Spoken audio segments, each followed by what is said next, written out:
మూసీ నదిలోకి కొట్టుకోకుండా మహిళ మృతదేహాన్ని ఎల్బీ నగర్ శాసనసభ్యులు దేవిరెడ్డి సుధీర్ రెడ్డి కాపాడారు. సరూర్ నగర్ చెరువు కట్ట వద్ద ఉన్న శారదానగర్ కాలనీకి చెందిన సరోజ తెల్లవారుజామున ఉదయం 6 గంటల సమయంలో ఇంటి నుండి వాకింగ్ కు వెళ్లి ప్రమాదవశాత్తు నాలాలో కొట్టుకుపోయింది. ఆ మృతదేహం నాలాలో కొట్టుకుని చైతన్యపురి బ్రిడ్జి వరకు రావడం జరిగింది. ఎమ్మెల్యే సుధీర్ రెడ్డి వెంటనే డీఆర్ఎఫ్ బృందాన్ని పంపాలని విశ్వజిత్ ను ఫోన్లో కోరారు. అనంతరం సుధీర్ రెడ్డి, గడ్డి అన్నారం కార్పొరేటర్ భవానీ, ప్రవీణ్ కుమార్, స్థానిక తెరాస నాయకులు ప్రేమ్నాథ్ గౌడ్, స్థానిక యువకులు మృతదేహాన్ని పట్టుకోవడానికి తాడు వేసి ఆ మృతదేహాన్ని ఆపే ప్రయత్నం చేశారు. వరద నీటి వేగానికి మృతదేహం ముందుకు వెళ్లింది. సుధీర్ రెడ్డి వెంటనే మరొక బృందాన్ని హెచ్చరించారు. మృతదేహం మీ దగ్గరకు వస్తుంది అని వారిని హెచ్చరించారు. అంతలోనే డీఆర్ఎఫ్ టీం వచ్చి ఆ మృతదేహాన్ని తాడు సాయంతో పట్టుకోవడం జరిగింది. అంతకుముందు సుధీర్ రెడ్డి సాహసోపేతమైన నిర్ణయం తీసుకుని ఒక్కడే ముందుకు దిగి తాడు సాయంతో ఆపడం జరిగింది. అలాగే కింది వారిని కూడా అప్రమత్తం చేశారు. ఒక 10-15 నిమిషాలు ఆపడం వల్ల మృతదేహం మూసీలోకి కొట్టుకుని పోకుండా ఆపగలిగారు.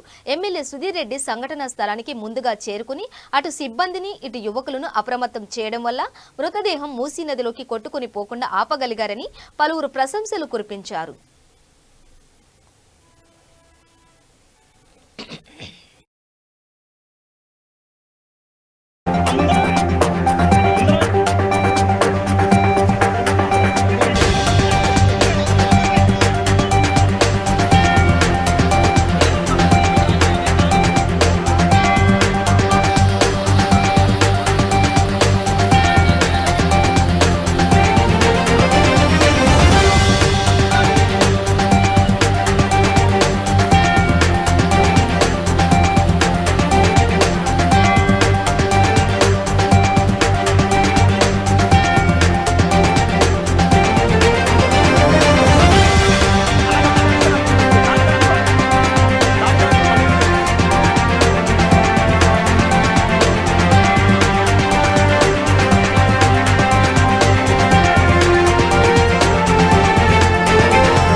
మరి అది ఇంకా నిజాంగా బయటకు రాలేదు.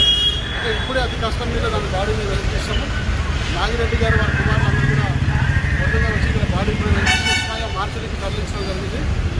ఈ సంఘటనపై అంతా కూడా పోలీసులు దర్యాప్తు జరిపినాక నిజాలు బయటకు వస్తాయి.